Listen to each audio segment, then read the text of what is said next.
la pregunta que detona esta discusión es una pregunta fundamental, ¿no? Desde el CONAPRED tenemos una visión de la discriminación como un tema de carácter estructural, ¿no? La discriminación, decimos, no es una cuestión que se tiene nada más que analizar desde el punto de vista de lo que ocurre entre dos personas cuando una persona es discriminada por otra, sino que realmente necesitamos tomar un poco de distancia y darnos cuenta que de manera consistente y a lo largo de las décadas, incluso a veces de los siglos, hay ciertos grupos en situación de discriminación que son de manera persistente pues personas que ven obstaculizado el acceso a sus derechos. Y en ese sentido, consideramos que hay herramientas para lograr combatir la discriminación que son indispensables. Algunas de ellas ya existen, ahora me voy a referir a algunas de ellas, y algunas de ellas hay que crearlas, hay que proponerlas, y también haré referencia a ellas. Desde luego el marco jurídico mexicano con el artículo primero constitucional a partir del 2011 y a lo largo de los últimos 50 años la ratificación de tratados internacionales en distintas materias como discriminación racial y otro tipo de cosas han facilitado que el andamiaje jurídico esté bastante actualizado. Defectos en el marco jurídico siempre hay, siempre va a haber. Por supuesto que tenemos ahí, por ejemplo, una colección que se llama Legislar sin discriminar, con 8 tomos sobre distintos temas que dan cuenta de distintas agendas todavía pendientes en materia legislativa. Están disponibles en nuestra página web. Desafortunadamente siguen muy actuales porque no se han hecho los cambios que se requieren, pero sí hemos observado una transformación del marco jurídico mexicano, sobre todo a partir de la reforma del 2011, en la cual ya el estándar de derechos humanos es un estándar incuestionable, que es parte de lo que llaman los abogados el bloque de constitucionalidad, y eso nos permite movernos en un ámbito de mayor certeza jurídica y de mayor conocimiento y control respecto de cuáles son los parámetros, ¿no?, de derechos humanos del Estado mexicano. Y cuando hablo de Estado, sí quisiera hacer hincapié, porque esto también es algo sobre lo cual se ha discutido mucho, que el Estado son todas las autoridades del Estado, los 3 poderes y órdenes de gobierno, ¿no? Por otro lado, hay otras herramientas, desde luego el juicio de amparo y los mecanismos de defensa de derechos humanos, los organismos públicos como la CNDH y las comisiones estatales de derechos humanos, y el propio CONAPRED, que tiene su espacio de quejas, que está abierto a que las personas interpongan quejas por situaciones de discriminación. Y después hay otras herramientas, como es pues, desde el principal y más fundamental derecho a votar y ser votado, y sobre eso voy a hablar un poco más adelante, porque nos hemos enfocado mucho en el acceso sin discriminación a este derecho, pero también la laicidad del Estado es una herramienta para la igualdad, ¿no? Y así la concebimos en el CONAPRED y celebramos que el Estado mexicano contenga con mucha claridad en su marco jurídico que la laicidad es un principio sobre el cual se fundamenta pues el diseño institucional, y también se debe de leer el marco jurídico a través de este principio. ¿Qué vemos, ¿no?, en este momento electoral para ya enfocarnos ahora? Vemos que muchos grupos en situación de discriminación tienen pues, límites, incluso al derecho más básico de ejercer su derecho al voto. Vemos que las mujeres, las personas de la diversidad sexual, las personas con discapacidad, las personas mayores, son todos grupos de población que por supuesto están subrepresentados en pues las fuerzas políticas, digamos, o sea, hay obstáculos en el acceso a ejercer los cargos públicos, los cargos de elección popular. En el caso de las mujeres, afortunadamente, la transformación a través de la paridad electoral ha sido importantísima, y bueno, vemos que hay desde luego resistencia política y en algunos grupos a través de ciertos eventos que nos hacen ver cómo todavía hay resistencia a cumplir con los principios de paridad, pero en principio ya la transformación del Estado a través de esta herramienta sí ha sido muy impresionante, una transformación muy impactante para el Estado mexicano, pero esto no es la misma realidad para otros grupos en situación histórica de discriminación que no se ven representados en una proporción, digamos, justa respecto de su proporción sociodemográfica en la población, ¿no? Mujeres indígenas, pues es muy claro, o sea, no hay, si hay alrededor de 23% de personas que se autoadscriben indígenas, de acuerdo con el censo de 2015, pues no ven, y digamos que la mitad son mujeres, ¿no? 13-12%, pues no hay 12% de mujeres indígenas representadas en los cargos de elección popular. Entonces, sí vemos que hay un desafío enorme del Estado mexicano por superar la falta de representación, y esto, por supuesto, se ha discutido mucho de si tener la representación política hace que se lleven a cabo las transformaciones que son benéficas para ese grupo o para otros grupos. Por supuesto que no se puede decir que por la presencia de una persona de un grupo discriminado ya va a cambiar la estructura del Estado, ¿no? Y hay personas que no pertenecen a grupos discriminados, que han votado a favor de transformaciones del Estado que han significado un avance en los derechos. Pero sí consideramos que es una buena medida de todavía la gran exclusión que existe en la participación política y de toma de decisiones de los grupos en situación de discriminación. Ahí nada más quiero recordar la frase de la Convención de Discapacidad, nada de nosotros sin nosotros, que la recuerdo porque esto es pertinente para todos los grupos en situación de discriminación. Todas las personas,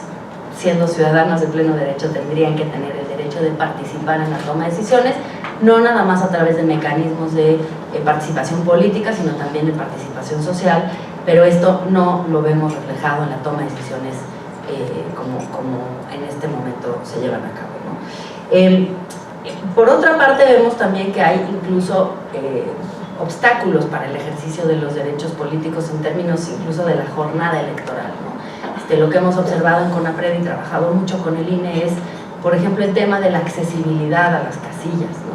Vemos que no había anteriormente, o digamos paulatinamente se ha ido construyendo una política de accesibilidad. En estas elecciones posiblemente va a ser las elecciones más incluyentes de la historia del país. Sí se ha hecho un esfuerzo desde las autoridades electorales muy pronunciado y muy notable porque las casillas sean casillas accesibles, casillas que permitan a través del material que todas las personas puedan votar, ¿no? Y con una serie también de desarrollos de protocolos, el protocolo de acceso al voto de las personas trans y el protocolo de participación de las personas con discapacidad como funcionarias y funcionarios de casilla, que responden a problemáticas muy concretas que muchas veces no son visibilizadas ni siquiera por cifras o censos o encuestas, porque ni siquiera hay herramientas de análisis de los grupos discriminados y cuáles son sus afectaciones, aunque la encívica que publicó el INE hace un par de años, desde luego da una muy buena muestra de dónde estamos en términos de derechos políticos y cultura cívica, pero sí estos dos protocolos responden a necesidades muy concretas que las propias organizaciones de la sociedad civil expresaron al INE y en las cuales participó el CONAPRED para lograr superar pues, los obstáculos a los que estábamos observando en los procesos electorales, ¿no? Entonces, digamos, para el desarrollo de la jornada electoral tenemos estas dos herramientas muy concretas, también una herramienta que desarrollamos con el INE sobre el tema de observación electoral. Un poco el trabajo que ha hecho el CONAPRED en este sentido es invitar a las organizaciones civiles, a las personas a ejercer la observación electoral, ¿no? Es una herramienta también de la democracia para que se señalen los temas que pueden incidir en el ejercicio del voto, y ahí desarrollamos un decálogo para que las personas, un listado para que las personas que son observadoras electorales puedan tomar nota de los casos de discriminación, que nos los puedan hacer llegar y que podamos a partir de eso tomar pues medidas o cuando menos generar información sobre cuáles son los casos de discriminación y después poder recomendar cuestiones de ajuste para que las elecciones sean más democráticas y más incluyentes, ¿no?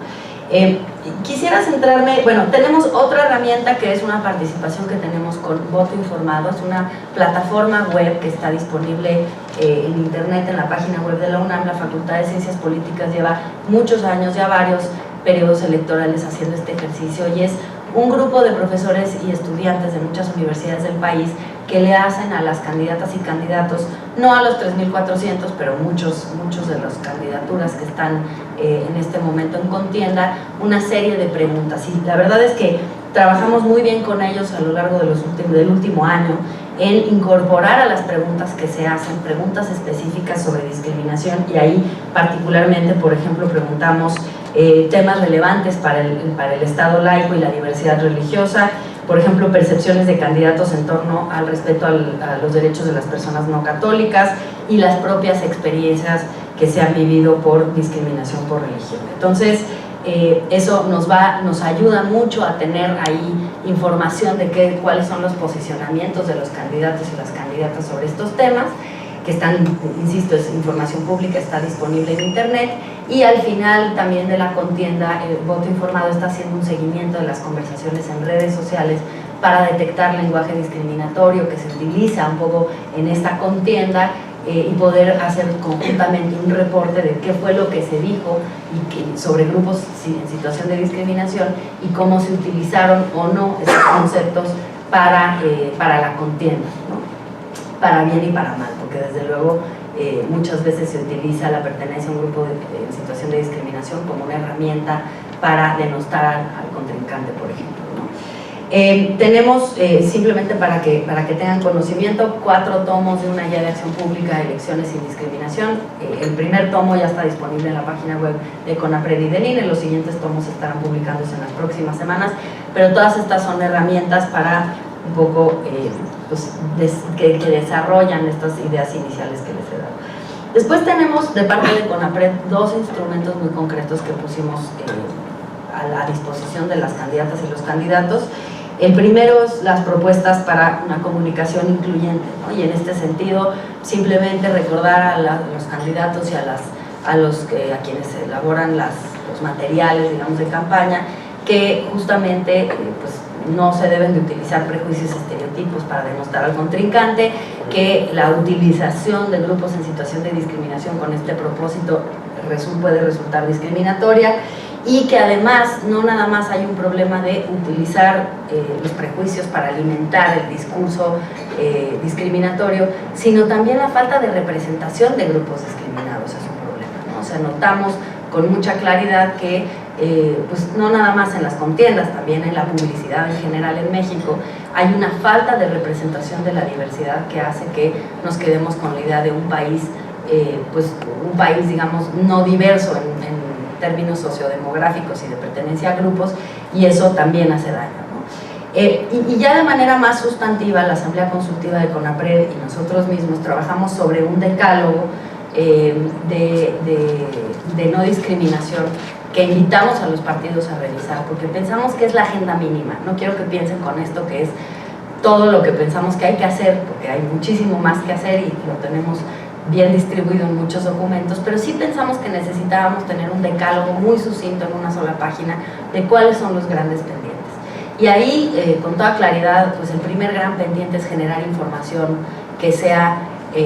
refleje la diversidad del país y que desagregue los datos que necesitamos para entender el fenómeno de la discriminación estructural. Cómo está compuesto nuestro país y tener desagregación por discapacidad, desde luego género y edad, tenemos mucho mayor información desagregada, pero discapacidades, pertenencias a grupos religiosos no católicos, por ejemplo, diversidad sexual, identidad de género y orientación sexual, características sexuales, en fin, son normalmente categorías que no necesariamente están en todos los registros administrativos ni en todas las encuestas, y sí consideramos que el Estado mexicano tiene que hacer un esfuerzo muy grande por empezar a reflejar en la generación de información este tipo de cuestiones. Y ahí quisiera detenerme un segundo para decir que en unos meses saldrá la encuesta nacional sobre discriminación en México, en la cual se incorporaron cuestiones de diversidad religiosa, desde luego, incluso con un cuestionario específico sobre diversidad religiosa y experiencias de discriminación en materia de diversidad religiosa, y se puede cruzar con pertenencia a muchos otros grupos, porque siempre decimos en CONAPRED, pues no se es nada más una cosa, ¿no? Puede ser mujer, indígena, y con discapacidad y pertenencia entre otros grupos. Entonces, eso es como la primera gran consigna. Las siguientes dos son incorporar en toda la agenda legislativa la perspectiva antidiscriminatoria y la política pública. Y después nos vamos grupo por grupo, y ahí se los menciono solamente, pero sí es la agenda mínima, ¿no? un programa específico para personas con discapacidad que supere muchos de los obstáculos y trabas que llevamos históricamente cargando, como accesibilidad, el tema de la capacidad jurídica y el tema de la educación inclusiva, grandes pendientes hacia la población con discapacidad en México. En materia de pueblos y comunidades indígenas, pues claramente, bueno, todos los derechos que si se analizan, la falta de acceso a derechos, sobre todo de mujeres indígenas, es muy notoria con respecto al resto de la población, pero de manera particular el derecho a la consulta para proyectos que afectan el desarrollo de los pueblos y comunidades indígenas. Para los grupos de personas afrodescendientes, afromexicanas, el reconocimiento constitucional que es urgente. Para los migrantes, por supuesto, pues un trato digno y un desarrollo de una política pública apropiada. México es un país muy grande, con muchísima capacidad para darle oportunidades a los migrantes, y sin embargo nos comportamos como si fuéramos un país asediado por la migración, que no puede lidiar con ello, y lo que pasa es que hay una ausencia de política pública de incorporación de las y los migrantes a las oportunidades laborales y educativas en México. Y bueno, muchos más, mujeres y particularmente trabajadoras del hogar como un eje emblemático de la discriminación estructural en México. Y por supuesto población de la diversidad sexual, con los temas ya clásicos de matrimonio igualitario, identidad de género, que pues a pesar de las decisiones de la Suprema Corte de Justicia de la Nación, todavía las legislaciones locales no reconocen el matrimonio igualitario en su totalidad, y mucho menos la identidad de género,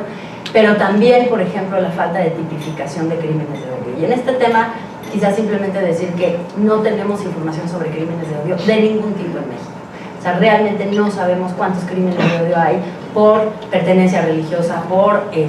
origen étnico, por origen nacional, y desde luego por pertenecer a alguno de los grupos de la diversidad sexual. Y esto es muy preocupante porque tenemos algunos datos. Se dice, por ejemplo, que México es el segundo país en América Latina en asesinatos de personas trans, pero lo cierto es que las instituciones de seguridad y justicia, en primer lugar, no tipifican porque la legislación penal es muy deficiente en esta materia, y en segundo lugar, pues no se registran, ¿no? Entonces sí hay un enorme trabajo que hacer en construir ahí tipos penales y registros apropiados para lograr que podamos saber cuál es la dimensión de los crímenes de odio que se dan en México y poder atenderlos de manera muy puntual. Ya me dicen que ya tengo que cerrar, entonces simplemente cierro diciendo que para CONAPRED es fundamental. Desde luego vamos a seguir el análisis del discurso, porque el discurso por supuesto que puede construir situaciones de discriminación y estigmatizaciones, pero no solo la parte discursiva, también la parte de las propuestas concretas de las plataformas electorales que puedan reflejar la diversidad y que se deje de poner la discriminación como un adendum a las políticas públicas, como si fuera algo extra a las políticas públicas, sino realmente que la discriminación esté en el centro de los diagnósticos y de las soluciones a los grandes problemas nacionales, porque ahí donde hay pobreza, desigualdad, falta de acceso a la justicia, amenazas a la paz, etcétera, ahí dentro, corrupción, también hay un eje de análisis que es el eje de la discriminación, y cómo ciertos grupos históricamente discriminados de manera consistente están en esa situación de discriminación. Muchas gracias.